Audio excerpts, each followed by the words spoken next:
Hello everyone, I welcome you to school C, India's first online school. मेरा नाम है अमृत कौर पिलानिया और मैं हूं आपकी हिस्ट्री टीचर। हम कंटिन्यू करेंगे क्लास 7 हिस्ट्री का चैप्टर 3 दिल्ली सुल्तान्स का चैप्टर था। आज का हमारा टॉपिक है from garrison town to empire the expansion of the Delhi सल्तनत। कि गैरिसन टाउन से एम्पायर कैसे बना, कैसे दिल्ली सल्तनत एक्सपैंड हुई, पढ़ लेते हैं। In the early 13th century, the control of the Delhi Sultans rarely went beyond the heavily fortified towns occupied by garrisons. The Sultans seldom controlled the hinterland of the cities and were therefore dependent upon trade, tribute or plunder for supplies. कहने का मतलब क्या है बेटा कि जो sultans थे दिल्ली के स्टार्टिंग के कुछ सेंचुरीज में, वो मेनली उन्हीं शहरों में रहते थे जहाँ पे उनके महल वगैरह थे, फोर्ट्स थे और उनकी आर्मी परमानेंटली स्टेशन थी। गैरिसन टाउन का क्या मतलब है? What does it mean by garrison? Garrison एक ऐसी जगह है, गैरिसन एक ऐसी जगह है जहाँ पे आपकी आर्मी स्टेशन होती है। फॉर एग्जाम्पल दिल्ली में आपने कैंट देखा होगा ना, आर्मी कैंट का एक मेट्रो स्टेशन भी है। इसी तरह से जो आर्मी स्टेशन, आर्मी जहाँ पे स्टेशन होती है उस टाउन को कहते हैं गैरिसन टाउन। सो राजा जो थे वो मेनली उन्हीं जगहों पे रहते थे जहाँ पे उनकी आर्मी है। उसके अलावा जो मान लीजिए उन शहरों के बाहर के इलाके थे, मान लीजिए कि जो हिंटरलैंड थे, यानी ऐसी जगह जहाँ पे आर्मी नहीं पहुंच पाती है या आर्मी जाती नहीं है जनरली, वहां पे राजा का इतना कंट्रोल नहीं होता था। Controlling the garrison towns in the distant Bengal and Sindh from Delhi was extremely difficult. देखिए दिल्ली में बैठ के आप बहुत ज्यादा दूर बंगाल में अगर गैरिसन टाउन्स को कंट्रोल करने का प्रयास करेंगे तो वो नहीं हो पाएगा। आप अगर वो भी उस जमाने में जब कम्युनिकेशन के लिए कोई डिवाइसेस नहीं थे, फोन नहीं हुआ करते थे, टेलीविजन नहीं होते थे, न्यूज नहीं होती थी, तो आपको पता ही नहीं चलेगा। आपको अगर मान लीजिए कोई आपकी वेस्ट बंगाल वाली छावनी में कोई परेशानी हो गई, जब तक वो बात राजा तक पहुंचेगी तब तक कई दिन बीत चुके होंगे, गुजर चुके होंगे। इसी रीजन से कहते हैं कि भाई मान लीजिए कि जैसे ये इंडिया है पूरा, यहाँ पे दिल्ली है, दिल्ली में सुल्तान बैठा है। अब वो सुल्तान जो है यहाँ पे पाकिस्तान में जो सिंध है इसको कैसे संभालेगा इतनी दूर? यहाँ पे बंगाल में जो उसकी छावनी है उसको कैसे संभालेगा? परेशानियां होती थी उन्हें। Rebellion, war, even bad weather could snap fragile communication routes. Delhi's authority was also challenged by Mongol invasions from Afghanistan and by governors. क्या था और क्या क्या challenges थे दिल्ली सुल्तान्स को? सबसे पहला चैलेंज तो ये था कि अगर थोड़ी सी भी बारिश हो गई, कहीं पे रास्ता खराब हो गया तो उसकी वजह से कम्युनिकेशन रुक जाएगा। ऐसा तो है नहीं कि टावर लगे हुए यहाँ वहां फोन के थ्रू आप बात कर सकते हो। पर्टिकुलरली लोगों को मूव करना पड़ता था मैसेजेस को ट्रांसफर करने के लिए। वो मूवमेंट हिंटर हो जाएगा अगर ट्रांसपोर्ट के जो रास्ते हैं वो खराब हो जाएंगे। ठीक है। Delhi's authority was also challenged. इसके अलावा दिल्ली की जो अथॉरिटी थी, सुल्तान थे जो, उनको और भी चैलेंजेस फेस करने पड़ते थे। फॉर एग्जांपल मंगोल्स इन्वेजन, यानी कि मंगोल जो भारत पर आक्रमण करते थे उनका। मंगोल किस साइड से आते थे? अफगानिस्तान की साइड से आते थे, लेकिन वो थे कहाँ के? वो बेसिकली थे मंगोलिया के। कहाँ के थे वो? मंगोलिया। इन्हीं का नाम बाद में चलकर मुगल पड़ गया। पढ़ेंगे इनको भी, मुगल्स को। ठीक है। Who rebelled at any sign of sultans weakness. और बहुत सारे ऐसे गवर्नर थे सुल्तान के अंडर ही, जो ऑफिसर्स थे, वो कभी भी रिबेलियन कर देते थे जब भी उनको लगता था कि अब सुल्तान थोड़ा सा कमजोर है, थोड़ी सी उसकी कोई अगर उन्हें कमजोरी मिल जाए, उस कमजोरी का फायदा उठाकर सुल्तान के ही जो जनरल्स थे, आर्मी जनरल या फिर गवर्नर्स, वो सुल्तान के अगेंस्ट रिवोल्ट कर देते थे। The Sultanate barely survived these challenges. Its consolidation occurred during the reign of Ghiyasuddin Balban and further expansion under Alauddin Khilji and Muhammad Tughlaq, of course. So देखिए क्या है कि सल्तनत इन सारी चीजों की वजह से बहुत परेशान थी, बहुत मतलब मुश्किल से सरवाइव कर रही थी। सिर्फ एक्सपैंड करना तो दूर की बात है। ये बात है कब की? स्लेव डायनेस्टी की बात है। उसके बाद जब हमारा गियासुद्दीन बलबन पावर में आता है, उसके कुछ सालों के बाद अलाउद्दीन खिलजी पावर में आता है, एंड फाइनली जब मोहम्मद तुगलक पावर में आता है। ये तीन ऐसे इंपॉर्टेंट रूलर है जिनकी वजह से दिल्ली जो है वो बहुत ज्यादा एरिया वाइज एक्सपैंड कर गया। ठीक है। The first set of campaigns along the internal frontier of the sultanate aimed at consolidating the hinterland। कि भाई आप कोई विदेश की जगह को जाकर जीते, उस पे लड़ाई करके वहां पे अपना आधिपत्य स्थापित करें। इससे ज्यादा अच्छा क्या है कि इससे पहले आप क्या करें, अपने खुद के देश के जो ऐसे इलाके हैं जहां पे आपकी आर्मी का डायरेक्ट कंट्रोल नहीं है, उन एरियाज पर कंट्रोल आप एस्टैब्लिश करें, स्थापित करें। ठीक है। सो इन्होंने सबसे पहले हिंटरलैंड यानी आसपास के जो ऐसे इलाके थे जहां पे राजा का डायरेक्ट कंट्रोल नहीं था, उन एरियाज को कंट्रोल करना स्टार्ट कर दिया, गैरिसन टाउन्स के आसपास के जो इलाके होते हैं। During these campaigns forests were cleared in the Ganga Yamuna doab and hunter gatherers and pastoralist expelled from their habitat. इसकी वजह से क्या हुआ, बहुत सारे जंगल हुआ करते थे उस टाइम पे। सो जंगलों में कौन रहते थे, हंटर्स एंड गैदरर्स रहते थे जो हंटिंग करते थे या फिर गैदरिंग करके खाना खाते थे। सो ये जैसे ही एक्सपेंशन दिल्ली सुल्तान्स ने करना शुरू किया, उन्होंने बहुत लार्ज स्केल पे जंगलों को काट के साफ करना स्टार्ट कर दिया। अब जंगल कटेंगे तो जंगल में रहने वाले लोगों का घर छूट गया, उनका घर टूट गया, तबाह कर दिया आपने। उसकी वजह से बहुत सारे लोग बेघर हो गए और यहाँ से वहां धक्के खाने पर मजबूर हो गए। अब एक बार हिंटरलैंड एंड गैरिसन टाउन की आप डेफिनेशन देख लो। सबसे पहला है आपका हिंटरलैंड। हिंटरलैंड का क्या मतलब होता है, land adjacent to a city और a port that supply it with goods and services. ऐसी जगह किसी इंपॉर्टेंट सिटी के आसपास जहां से उस सिटी में गुड्स सप्लाई किए जाते हैं। फॉर एग्जाम्पल दिल्ली की जो सब्जी मार्केट है, वहां पे कभी भी दिल्ली में उगाई हुई सब्जियां नहीं आती, वहां पे हरियाणा और ये जो यूपी वाला इलाका है, यहाँ से जो सब्जियां उगाई जाती हैं वो डेली एवरी मॉर्निंग ट्रांसपोर्ट की जाती हैं दिल्ली की सब्जी मंडी में। ठीक है। नेक्स्ट है आपका गैरिसन टाउन। गैरिसन टाउन क्या होता है, एक ऐसा fortified settlement with soldiers. Fortified का मतलब क्या है, फोर्ट से आप डिराइव कर लो, यानी ऐसी जगह जहां पे किलाबंदी की गई हो, किले बने हुए हो, उसको कहते हैं फोर्टिफाइड सेटलमेंट। और वहीं पे अगर सोल्जर्स भी अगर उस फोर्ट के आसपास तैनात हो तो वो टाउन बन जाएगा हमारा garrison town. These lands were given to peasants and agriculture was encouraged। जो भी जंगल हमने साफ किए, जंगलों से उन लोगों को, जंगली लोगों को भगाकर जो जंगल वाली जमीन राजाओं ने हड़पी थी, वो जमीन किसानों को और खेती बाड़ी करने वाले लोगों को दे दी जाती थी। New fortresses, garrison towns and towns were established to protect trade routes to promote regional trade। यानी कि नए अब शहर बनाए जा रहे थे, जंगल साफ करके नए रास्ते बनाए जा रहे थे, मेनली किस काम के लिए, ट्रेड के लिए। क्योंकि राजाओं की मेन सोर्स ऑफ इनकम क्या थी उस टाइम पे, या तो वो ट्रेड करते थे या फिर वो लूट करते थे, किसी दूसरे देश को हरा दिया वॉर के थ्रू और उस देश को लूट लिया। इस तरीके से राजा अपनी इनकम करते थे, अपनी जनता का काम चलाते थे। The second expansion occurred along the external frontier. सबसे पहला एक्सपेंशन हुआ अपने ही देश के अंदर, यानी कि राजा की खुद के टेरिटरी के अंदर। सेकेंड एक्सपेंशन अब होना था राजा की टेरिटरी के बाहर, यानी किसी दूसरे राजाओं को हराकर इस तरीके से सल्तनत को एक्सपैंड करना था। Military expeditions into southern India started during the rain of Alauddin Khilji. Alauddin Khilji के समय पे पहली बार ये मान लीजिए कि आप दिल्ली सुल्तानों ने मिलिट्री के का यूज करके दूसरे राजाओं को हराना शुरू किया। And culminated with Muhammad Tughlaq. और ये बातें मेनली अपनी मतलब पीक पे पहुंची मोहम्मद तुगलक के शासनकाल में। In their campaigns, the Sultanate armies captured elephants, horses and slaves and carried away precious metals। मान लीजिए कि मैं दिल्ली की रानी हूँ और एक यूपी का राजा है। हमने वॉर की, दिल्ली सल्तनत की रानी हूँ मैं, मैंने उसको हरा दिया। हराने के बाद मैं क्या करूंगी, जो भी उसके स्लेव्स होंगे, नौकर होंगे, उनको मैं अपने साथ ले आऊंगी। जो भी पैसा, कैश, गोल्ड जो भी मिलेगा मुझे उसके एम्पायर में, वो सब चोरी करके मैं सल्तनत में ले आऊंगी।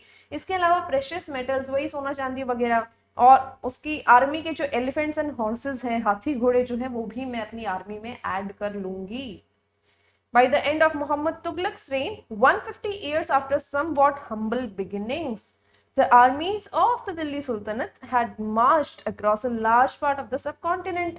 जब मोहम्मद तुगलक के शासनकाल का अंत होता है, उस टाइम तक जो सल्तनत की आर्मी थी, मान लीजिए, वो तकरीबन पूरे भारत में घूम चुकी थी, यानी कि पूरे भारत में ऑलमोस्ट वो कब्जा कर चुके थे। They had defeated rival armies and seized cities। The Sultanate collected taxes from peasantry and dispensed justice in its realm। जहां जहां पे सल्तनत एक्सपैंड हुई, वहां पे सल्तनत जो है वो टैक्सेस कलेक्ट करती थी और बदले में वहां के जो रेजिडेंट्स थे उनको एक जस्टिफाइड मैनर में रहने का मौका देती थी। But how complete and effective was this control over such a vast territory? लेकिन क्या आपको लगता है कि इतने बड़े भारत में, जहां पे दिल्ली यहाँ पे है, और मान लीजिए सल्तनत में ये पूरा इलाका आ गया, तो क्या एक राजा के लिए इतने बड़े इलाके को संभालना उस टाइम पे पॉसिबल था जब कम्युनिकेशन के कोई स्किल्स भी नहीं थे, कम्युनिकेशन का कोई डिवाइस नहीं था? सो इसमें मैप में आपके कैंपेन्स गिवन है। कैंपेन का क्या अर्थ है? कैंपेन का अर्थ है कि कब जो ये था आपका अलाउद्दीन खिलजी था, उसने कब और कौन सी जगहों पे अटैक किया। सबसे पहले देखो भाई, इसने 1299 में गुजरात में अटैक किया, 1303 में इसने चित्तौड़ पे अटैक किया, देवगिरी पे इसने अटैक किया 1305 में, ठीक है।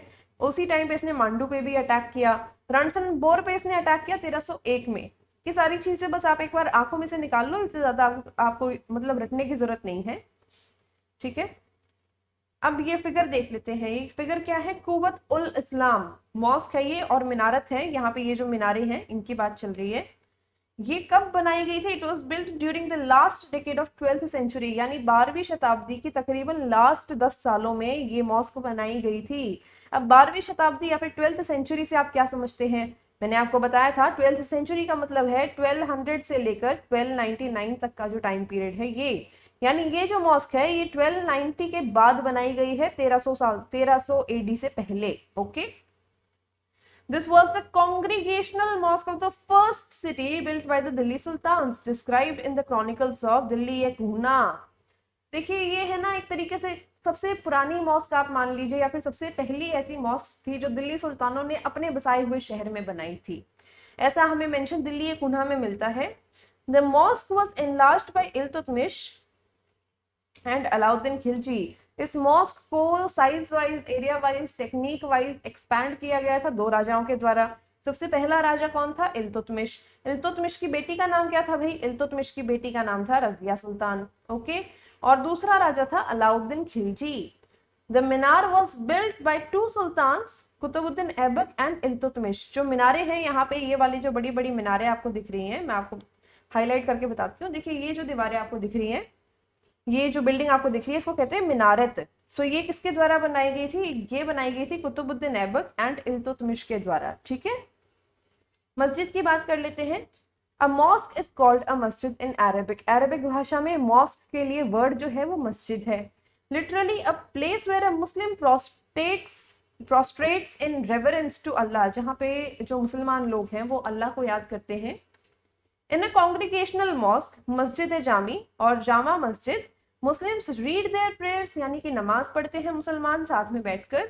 Members of the congregation choose the most respected learned male as their leader। जो सबसे पढ़े लिखे मुसलमान होते हैं इन सभी प्रेयर करने वालों में से उस मुसलमान को चूज किया जाता है और उसे इमाम बनाया जाता है।